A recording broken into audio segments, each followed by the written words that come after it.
n'hésitez pas à prendre place.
Je te l'amène quand tu dois lire. Oui.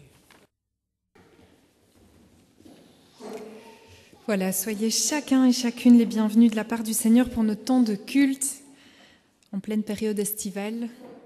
Je vous propose de commencer ce culte en nous levant pour chanter « Ô Dieu, mon âme te recherche et soupire après toi. Avec des cris de joie, ma bouche te chantera. »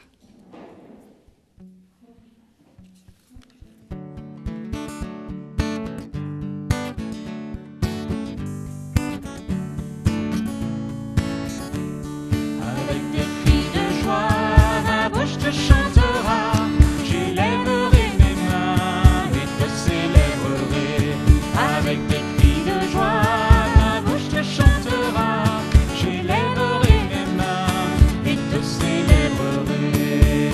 Oh Dieu, tu es mon Dieu, mon âme te recherche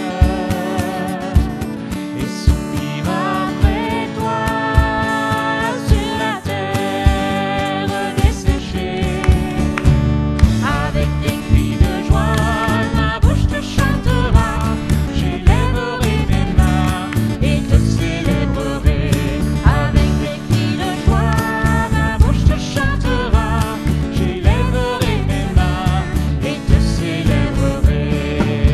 Lorsque je pense à toi, seul et sur ma couche, je médite sur toi, oh, l'éveil de la nuit. Avec des cris de joie, ma bouche te chantera, j'élèverai mes mains et te célébrerai. Avec des cris de joie, ma bouche te chantera, j'élèverai mes mains et te célébrerai. Je connais le bonheur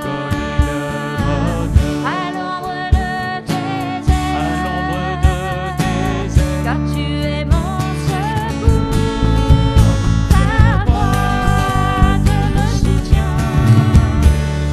Avec des cris de joie, ma bouche te chantera, j'élèverai mes mains et te célébrerai.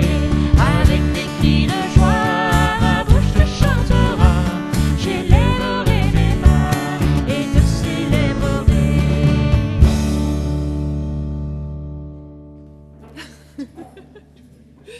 Tu peux le garder pour Louane. Alors ce matin, nous allons vivre un culte un petit peu différent, un culte thématique avec des témoignages, des lectures de méditation, quelques réflexions et des chants. Et je voudrais vous laisser deviner le thème si vous parvenez à trouver le titre de ce tableau qui va s'afficher. Ouah. Je l'ai entendu très très vite. Le cri, merci, merci. Alors j'avais prévu un joker, tu peux mettre le slide suivant, si jamais vous ne trouviez pas quelque chose d'un petit peu plus familier qui est inspiré évidemment du célèbre tableau. Le cri de Munch. Alors ce tableau, considéré aujourd'hui comme un chef-d'œuvre, a été critiqué lors de sa première exposition à la fin du XIXe siècle. On avait accusé l'artiste, tu peux remettre le tableau peut-être Jean-Jacques, on avait accusé l'artiste de folie, de ne pas avoir toute sa santé mentale. Et je me disais, c'est tellement vrai aussi du cri, qui est très mal accepté dans notre société et souvent associé à la folie. Qu'en est-il devant Dieu ? Qu'en est-il de la place du cri dans notre vie de foi, dans notre relation avec Dieu ? Et comment Dieu vit-il nos cris ? Ces questions ont émergé lors d'une discussion récente avec l'un d'entre vous, qui me confiait que souvent les temps de culte invitaient au calme, à la paix. Mais cette personne m'interrogeait, mais quelle place pour pouvoir crier à Dieu notre détresse ? Quelle place pour le cri dans notre foi ? Parfois, nous avons besoin de crier, me confiait cette personne. Et cette réflexion percutante m'a énormément travaillé ces dernières semaines. Et je vous propose donc un temps méditatif ce matin, une petite traversée autour de la place du cri dans notre vie de foi. Nous avons démarré le culte avec des cris de joie. Nous allons surtout méditer aussi sur nos cris de détresse. Et il y aurait beaucoup d'autres sortes de cris, évidemment, mais nous n'avons qu'une heure ensemble et nous allons plutôt méditer sur les cris de détresse. Alors Louane va nous guider dans une première lecture, dans la lecture du psaume 142, qu'elle va nous lire vraiment comme une prière. Le Seigneur est le dernier refuge du persécuté. Poème chanté de David. Prière qu'il prononça dans la caverne. J'appelle à grands cris le Seigneur. J'implore à grands cris le Seigneur. Je lui expose ma plainte. Je lui fais part de ma détresse. Quand la vie m'abandonne, toi, tu sais où je vais. Sur la route où j'avance, on m'a tendu un piège. Regarde à ma droite et constate-le. Personne ne me reconnaît. Je n'ai plus aucun lieu où me réfugier. Personne ne se soucie de moi. Je crie vers toi, Seigneur. Je te dis, c'est toi qui es mon abri, mon trésor sur cette terre des vivants.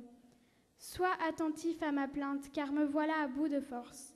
Délivre-moi de mes persécuteurs, ils sont trop forts pour moi. Fais-moi sortir de ma prison pour que je puisse te louer. Les personnes qui sont justes viendront m'entourer quand tu m'auras fait du bien. Merci beaucoup Louane et merci surtout à Laurent. Il n'y a pas beaucoup de personnes qui accepteraient de nous faire vivre en fait cette intensité de ce cri et probablement que ce psaume doit être lu avec cette intensité de voix en tête. Chantons ensemble « Je veux crier à toi, Seigneur ». On peut se lever pour ce chant.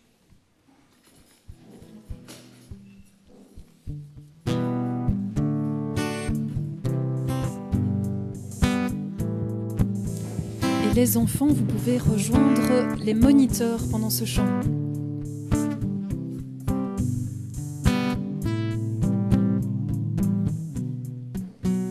Comme soupire une biche après l'eau d'un ruisseau, moi aussi, ô Seigneur, je soupire après toi. J'ai soif de toi, mon Dieu, d'être là devant toi, de venir dans ton temple, me présenter à toi, pour qu'enfin me reviennent les souvenirs d'antan, où heureux je courais vers ta maison. Je voudrais retrouver cet amour et ce feu, encore une fois brûler, être fou amoureux de toi, attaché à tes pas, vibrer à ta parole et au son de ta voix, pour qu'enfin me reviennent les souvenirs d'antan, où heureux je courais vers ta maison.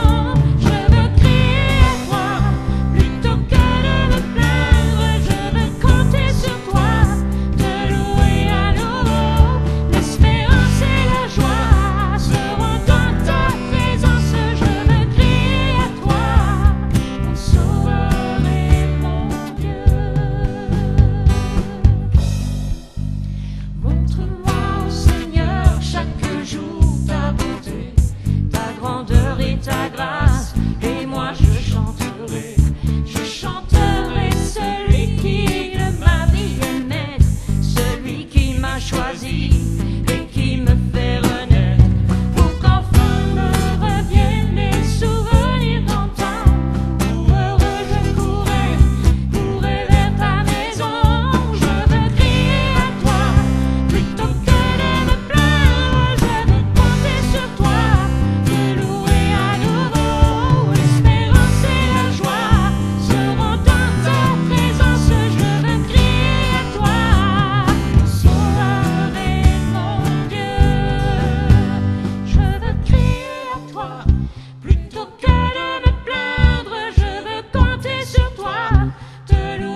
prenez place. Je voudrais vous lire une méditation sur laquelle je suis tombée peu de temps après cette fameuse discussion. Une méditation du pasteur Roger Edggaray qui s'inspire de Matthieu 20 qu'on va lire tout à l'heure. Et je voudrais simplement pointer le petit verset duquel il s'inspire pour sa méditation, qui dit ceci. Les deux aveugles crièrent. Ils crièrent plus fort. Les deux aveugles crièrent. Ils crièrent plus fort. Je vous lis sa méditation et vous pouvez suivre sur l'écran. On ne sait plus crier. Braillement de la foule, facile à déclencher pour peu que l'on soit un manipulateur habile.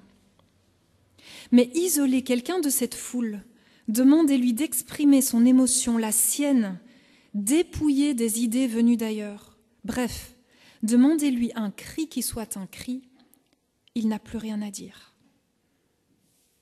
On ne sait plus crier. Vidé de poésie, privé du silence qui lui servait de caisse de résonance, le cri meurt. Notre société, avec ses routines et ses tabous, ne laisse plus au cœur le droit ni les moyens de se libérer. Les voix intérieures se taisent ou sont étouffées.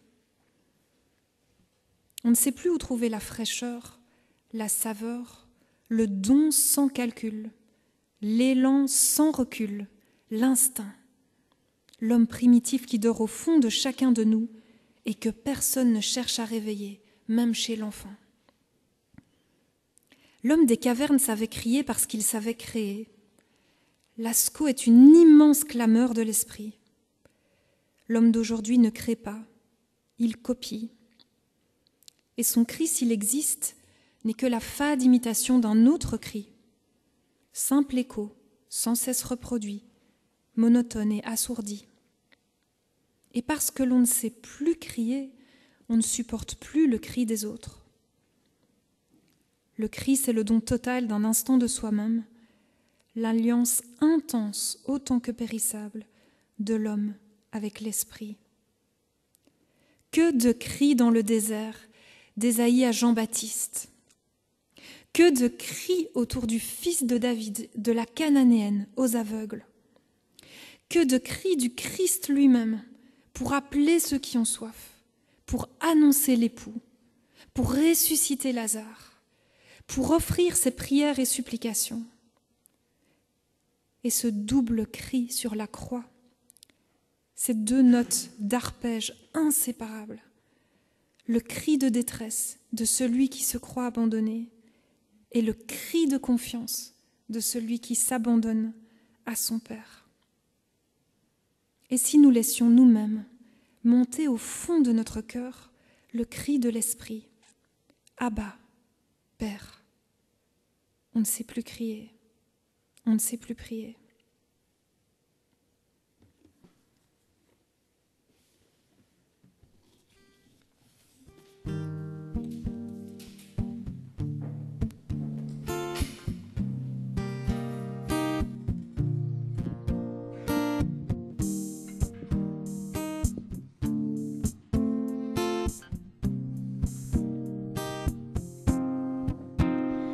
Nous n'avons pas reçu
Nous allons maintenant entendre 3 témoignages. Je vais d'abord appeler Ariane, ensuite Bernard et puis Sylviane, et je les remercie vraiment d'avoir accepté de témoigner d'un cri.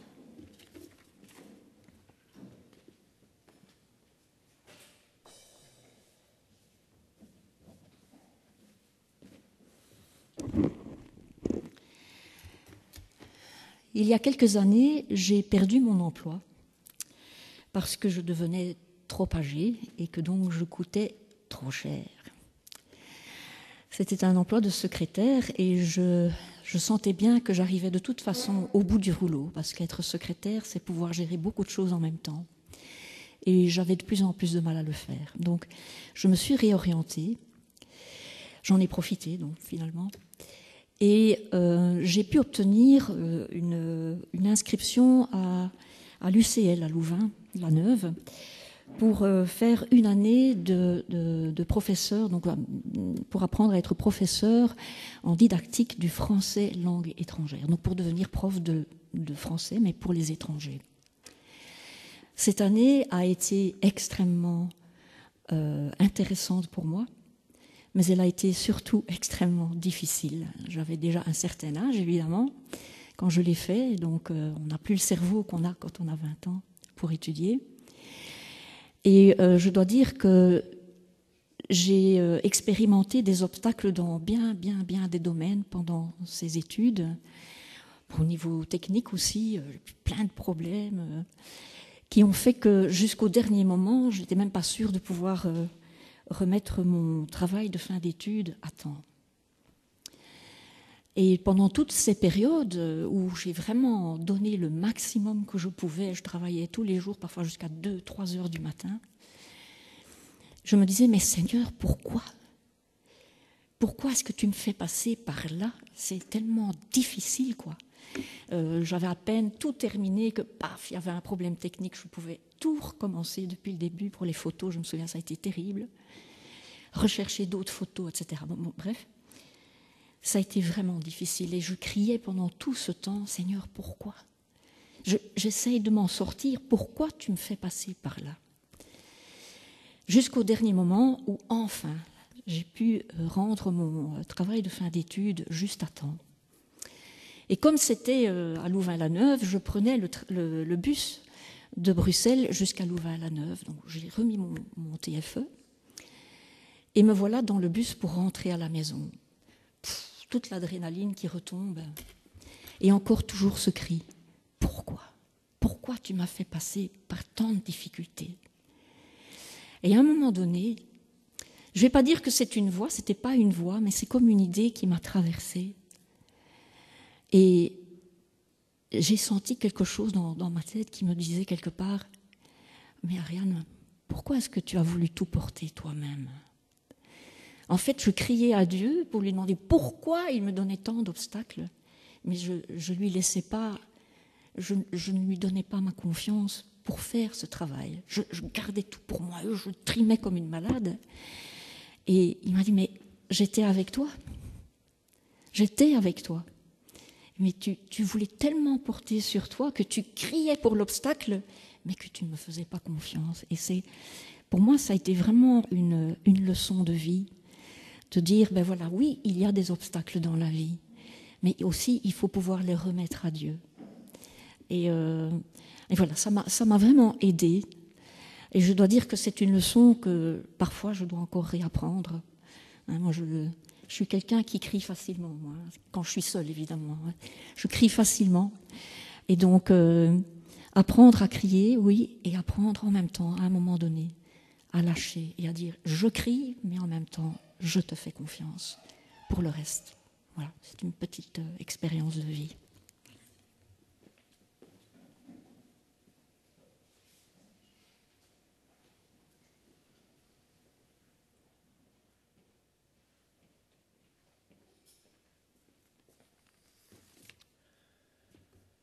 Alors, dans mon cas, la situation que je vais décrire, il faut que c'est récent, il y a moins de 2 ans. La situation est liée au boulot. Certains d'entre vous le savent, au travail, je suis ce qu'on appelle un manager. Je dirige 25 personnes, je gère des budgets.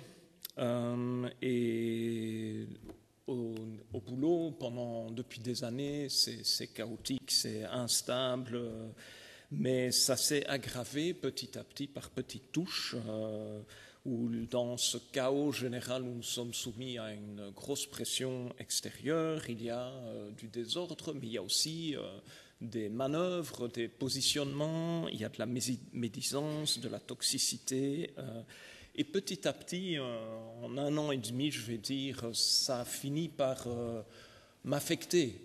Moi qui me considère jusque-là assez fort. Je ne suis pas un manager récent. À l'armée, j'étais officier. Pour moi, tout ça, c'était gérable. Et une dimension supplémentaire, c'est que dans cette atmosphère toxique, j'essayais aussi de protéger ceux qui travaillent pour moi, parce qu'ils étaient victimes de ça aussi, et j'estimais que c'était mon rôle de m'interposer, de me mettre en première ligne. Et finalement, petit à petit, je n'ai plus su faire face à tout ça.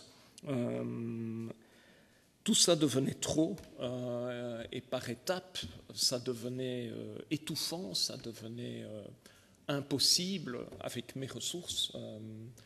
La lecture qu'Audrey a faite, mes ennemis sont trop forts pour moi, ils sont trop forts. Et pour la première fois de ma vie, j'étais face à des gens qui, jour après jour, voulaient m'abattre, enlever ma position en fait, et qui donc disaient des choses méchantes sur moi. Et ça m'affectait d'une façon étonnante jusqu'ici. Alors on est dans une situation où on se sent démuni et à la fois on doute de soi. Et il y a un cercle vicieux qui s'installe, on regarde à 2 fois ce qu'on fait, ce qu'on pense qui doit être fait, et finalement on est complètement perdu. Et on ne dort plus, parce que quand on se réveille, comme ça nous arrive à tous la nuit, on ne sait plus se rendormir parce qu'il y a tout ça qui tourne en tête. Et évidemment, je priais, évidemment, je demandais au Seigneur de m'aider, de me donner des forces, de renouveler mes forces, etc. Mais après un moment prolongé, à peu près 1 an et demi, et de manière inattendue, il y a un moment où ce n'est plus possible.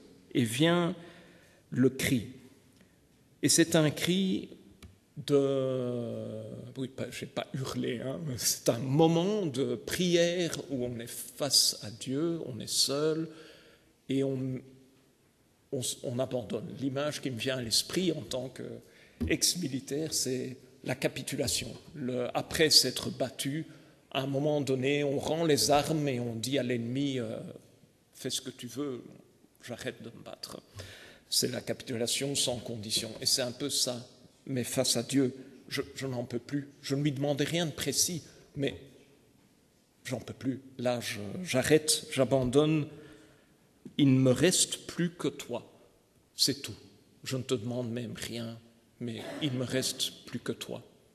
Et ce cri est aussi, et là je rejoins un peu ce que dit Ariane, ce cri c'est aussi, j'ai essayé avec mes propres forces, j'ai essayé en te demandant ton aide, et maintenant je reconnais je ne sais rien faire, je n'ai plus rien, je ne peux que abandonner et te le dire, surtout parce qu'il n'y a que toi qui peux écouter ça, cette espèce de désespoir profond, de cri, on ne peut pas le dire autrement. Et on dit cela, je sais que dans ce genre de témoignage, on attend alors la réponse.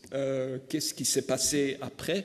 Je ne le dirai pas, parce que je trouve que c'est très personnel. Souvent, on entend des témoignages de ce genre-là, et il y a eu une réponse, mais c'est tellement lié à la personne qu'on se demande, on ne peut pas l'interpréter de la même façon, et aussi, je ne voudrais pas, ici, je me concentre sur le cri et pas la réponse, mais ce que je peux dire, c'est que j'ai eu le sentiment que j'étais écouté, que Dieu ne prenait pas ombrage à ce cri, J'ai le sentiment d'un père qui écoute son enfant dans la détresse.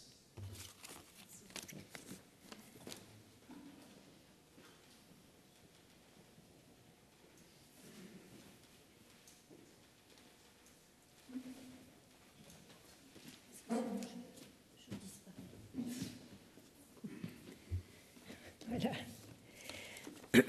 Moi, quand Audrey m'a demandé de parler du cri, j'avais justement, pendant les vacances, acheté cette petite carte dans un magasin, dans une librairie en vacances. J'avais beaucoup aimé le texte, et puis le bleu. C'était signé « Soleil bleu ». Je vous la lis. « Crier à la montagne, comment on se sent seul. N'entendre que nos échos pleurnicher sur le versant d'en face et repartir marcher en attendant que ça passe. » Alors, à la première lecture, j'avais trouvé ce texte beau et intéressant. Mais par après, en le relisant, j'ai changé d'avis. Mais non, il manque quelque chose parce qu'il est question, en fait, de crier à la montagne. Et c'est un peu crier dans le vide et attendre que ça passe. Mais non, j'avais envie de reformuler ce texte autrement. Au cœur des montagnes, crier à Dieu. Comment on se sent seul. Entendre l'écho du versant d'en face revenir comme un souffle, repartir marcher, accompagné du souffle de sa présence. Parce que quand on crie à Dieu, il se passe quelque chose. On ne doit pas attendre que ça passe, on doit attendre qu'il se passe quelque chose. Il y a 2 mois, et pourquoi j'aime ce thème? Parce que c'est la montagne et que souvent je vais me balader en montagne. Alors parfois c'est randonnée à plusieurs, mais j'ai des temps aussi de balade seule. Et il y a 2 mois, j'étais plutôt accablée, le cœur lourd, pendant ma balade. J'étais tourmentée par des pourquoi, abattue par les mauvaises nouvelles internationales, attristée de l'inégalité de nos souffrances, de voir des amis souffrir par des deuils, des collègues qui subissent des violences conjugales. Bref, j'étais oppressée, je sentais le fantôme d'angoisse revenir, que j'ai vécu dans le temps. J'ai alors vraiment crié à Dieu. Dans la montagne, on peut. Et ce n'était pas un cri vraiment de détresse, mais c'était un cri, bon aussi, on peut dire que c'est peut-être de détresse, mais le cri voulait dire « Mais es-tu bien là? Seigneur, es-tu bien là ?» Et tout d'un coup, mon cri a pris la forme d'un chant, et je ne sais pas pourquoi ce chant est venu, et qui disait « Manifeste ta présence, Seigneur, convainc-moi de ta présence. Manifeste ta présence. » J'avais un besoin d'une manifestation. Après le cri, il y a déjà quelque chose où on sent qu'on a déjà déposé quelque chose. Hein, et on se dit, on verra ce que l'écho me ramène. Le soir, une magnifique nouvelle nous est parvenue. Un ami burundais avait reçu enfin ses papiers de réfugié politique après plus de 2 ans et demi de démarches et de prières. Voilà, je me suis dit, waouh, Seigneur, incroyable, tu te manifestes de cette façon, je ne savais pas comment, mais je pense que beaucoup peuvent vivre ça, les clins d'œil de Dieu. Pourquoi aujourd'hui, pourquoi ce soir, cette réponse à la prière? En tout cas, pour moi, ça m'a rappelé qu'il était bien là, pour continuer à marcher en montagne, mais aussi surtout sur son chemin.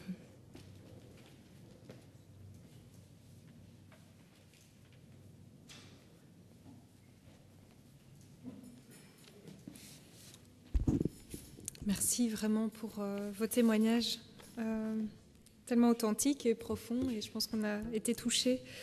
Je vous propose de chanter un chant moi personnellement je ne le connaissais pas, mais le texte allait vraiment particulièrement bien avec le thème d'aujourd'hui, et donc je vous propose qu'on l'apprenne. Entends, ô Dieu, ma prière et mon cri, et on peut se lever.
Quelle réponse? Ça a été évoqué sous différentes facettes pendant les témoignages. Quelle réponse le Seigneur donne-t-il à nos cris les plus profonds, les plus authentiques? Je vous propose la lecture d'une autre méditation qui donne une réponse. Et c'est Alexia qui va nous lire le texte biblique.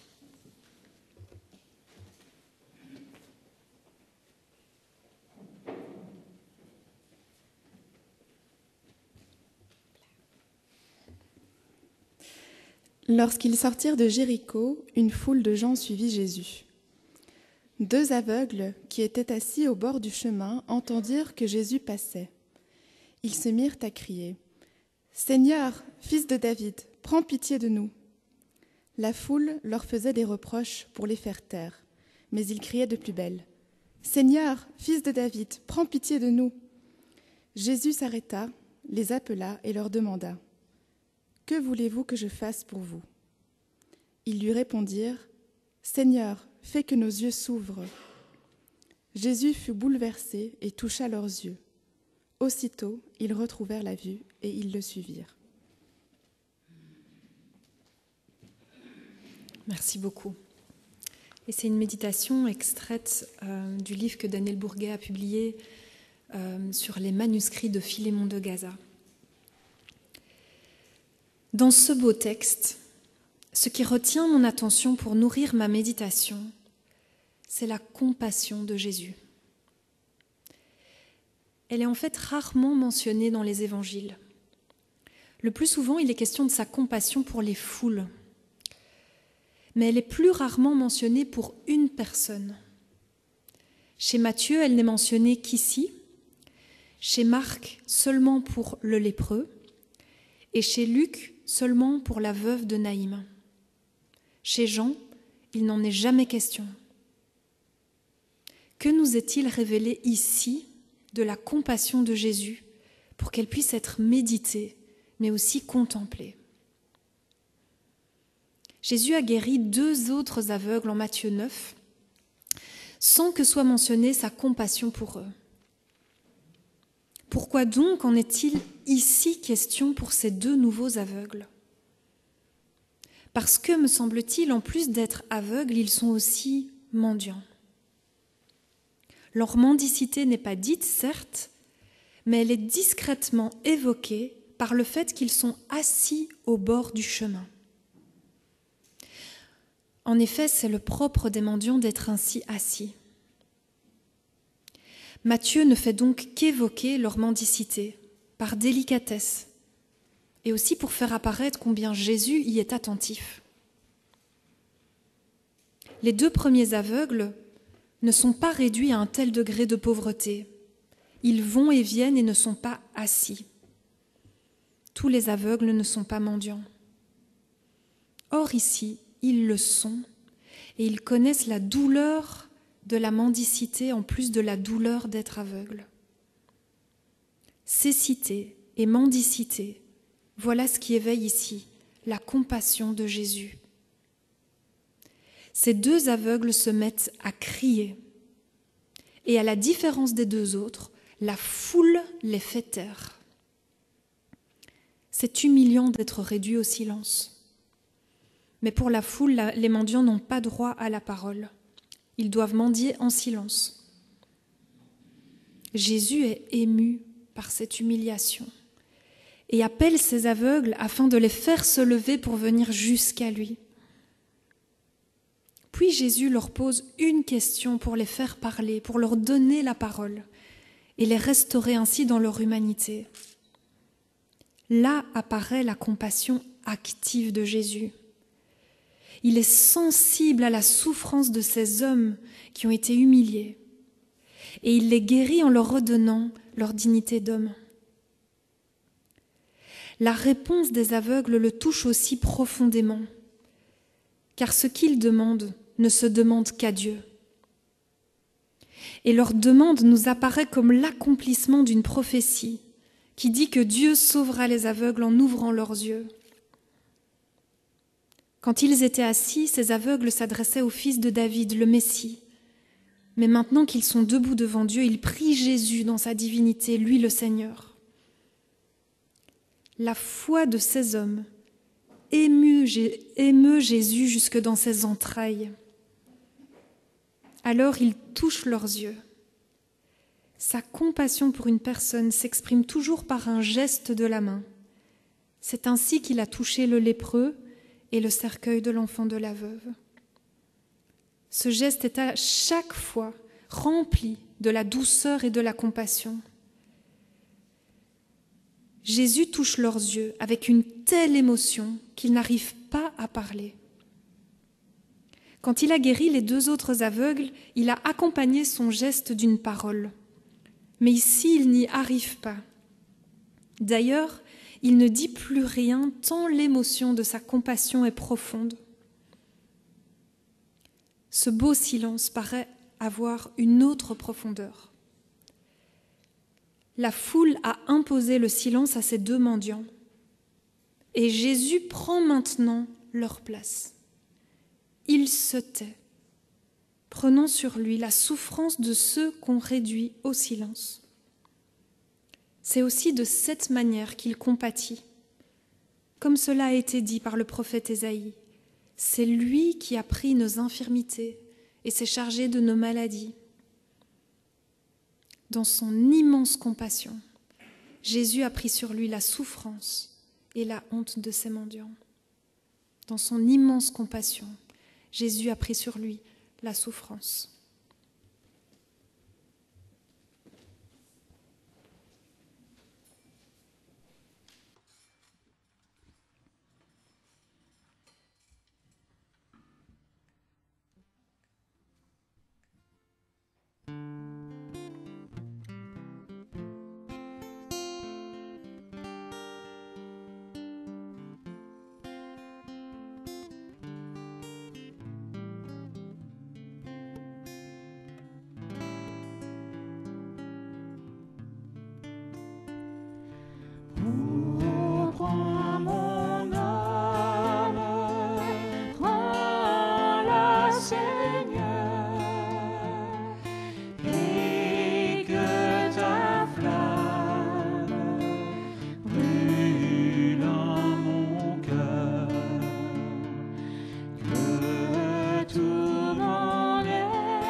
C'est quelque chose qui me touche beaucoup, cette profonde compassion personnalisée du Seigneur qui répond à l'intensité des cris des aveugles. Jésus qui par compassion prend notre place dans nos silences et va jusque à exprimer nos cris eux-mêmes dans son humanité, lui qui hurle sur la croix. Mon Dieu, pourquoi m'as-tu abandonné ? Le pasteur James Woody en dit ceci. C'est un cri qui traduit la souffrance physique et plus encore la souffrance morale de celui qui est supplicié. C'est le cri de celui qui ne comprend pas ce qui se passe. C'est le cri de celui qui ne se résout pas à voir dans l'enchaînement des événements un motif de satisfaction. Contrairement à Socrate qui semble avoir bu son poison avec sérénité, Jésus exprime son inquiétude, son désarroi. Cela est déjà une indication importante, puisqu'elle exprime qu'il n'y a chez Jésus aucun fatalisme. Il n'est pas question de s'habituer à la mort, en particulier quand elle frappe aveuglément, quand elle est provoquée. Ne pas s'habituer aux scènes d'horreur. Nous ne voulons pas nous habituer aux cris, à la souffrance, et nous ne voulons pas non plus nous habituer aux cris de Jésus. Nous voulons en communion avec Jésus crier à Dieu face à toute souffrance qui se présente à nous. Nous voulons refuser au nom du Christ de nous habituer au mal, à la douleur, à l'injustice. Prendre le pain et le vin, comme nous allons le faire dans un instant, c'est aussi une manière de communier avec ce cri qui exprime tout à la fois la compassion infinie de notre Dieu qui a pris notre place et qui dit toute notre attention, notre réaction, que nous voulons garder vive face à toute forme de souffrance à la suite du Christ. Nous prenons ce matin ce repas en souvenir du cri de Jésus et en communion avec toutes les souffrances que nous provoquons, que nous subissons et auxquelles nous assistons en criant à Dieu « Seigneur, prends pitié de nous ». Je vous propose un bref temps de silence, caisse de résonance pour accueillir ce cri, pour nous présenter chacun devant le Seigneur. Et puis je vous propose d'écouter un morceau un petit peu différent de ce qu'on a peut-être l'habitude d'entendre. C'est un morceau d'un artiste chrétien libanais. Et c'est un morceau très intense où c'est en fait un cri qui est exprimé. Il supplie Dieu pour son pays, pour ses souffrances. Et ce morceau intense, où l'on perçoit en fait toute la force du cri de l'artiste, s'intitule « Kyrie eleison », qui signifie « Seigneur, prends pitié ». Donc on va faire un tout petit temps de silence, et puis Jean-Jacques, tu pourras lancer le morceau, et dès que le morceau commence, on peut distribuer le pain et le vin.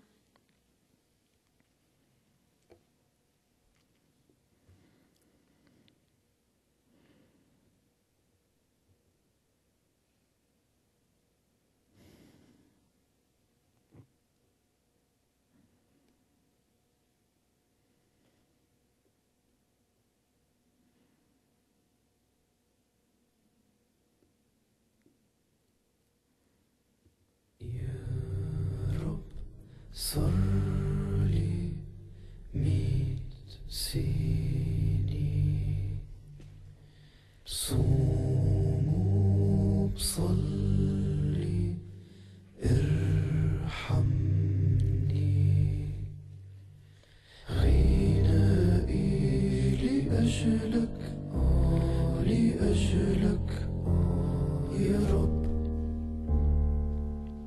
صمتي لأجلك لأجلك يا رب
اسمح لي اطلب اخر شي يا ريت يا رب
Je vous invite à un temps de prière.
Seigneur Dieu notre Père, merci car ta réponse à nos cris fut le don de ton Fils. Merci car ta réponse aux cris de ton Fils fut la lumière de la résurrection et le don du Saint-Esprit. Seigneur, nous te prions pour que nos cris de détresse puissent se transformer en cris de joie, que nos soupirs de découragement puissent se transformer en annonce de ton pardon et en actes d'amour, que nos cris étouffés soient changés en prières de louange. Seigneur, nous te prions pour notre monde, pour tous les cris qui sont élevés un peu partout sur la terre. Nous te prions pour tous ceux qui souffrent. Que ton esprit œuvre partout, Seigneur, sur la terre. Que ton règne vienne, Seigneur.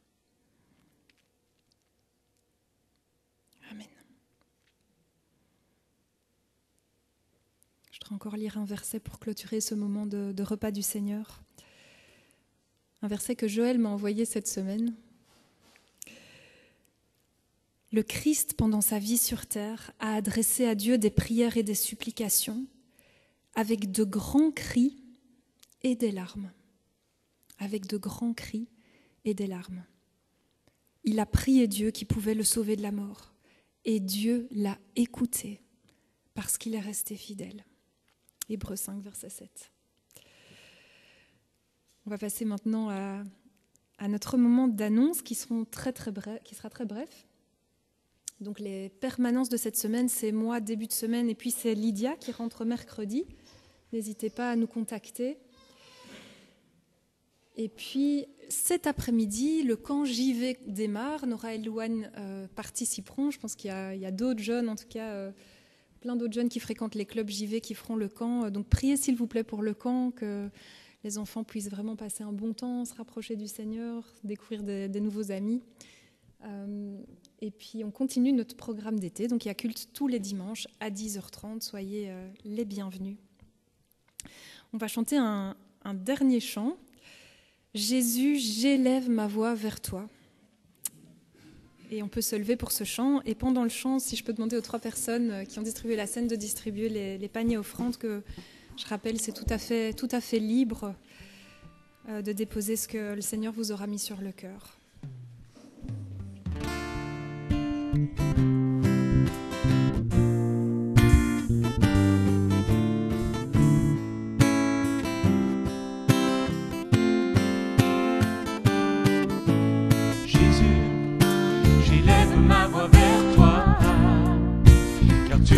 Pardonner tout ce qui m'accablait. Jésus, j'élève ma voix vers toi. Pour moi tu as tout donné, oh je veux te louer. Même si tout basculait, si la peur venait m'envahir, rien ne pourrait taire ton amour. Ni les puissances du ciel, ni le présent, ni l'avenir, rien ne me séparera de ton amour.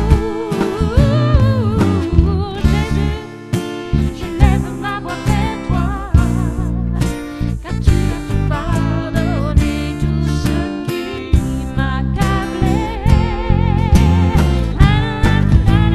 Jésus, je lève ma voix vers toi. Pour moi tu as tout donné, oh je veux te louer. Même si tout basculait, si la peur venait m'envahir, rien ne pourrait taire ton amour. Ni les puissances du ciel, ni le présent, ni l'avenir, rien ne me séparera de ton amour. Jésus, j'élève ma voix vers toi, car tu as tout pardonné, tout ce qui m'accablait. Oh Jésus, j'élève ma voix vers toi. Pour moi tu as tout donné, oh je veux te louer. Restez debout pour la bénédiction qui parle d'un cri de Dieu. L'Éternel, ton Dieu, est au milieu de toi, un héros qui sauve.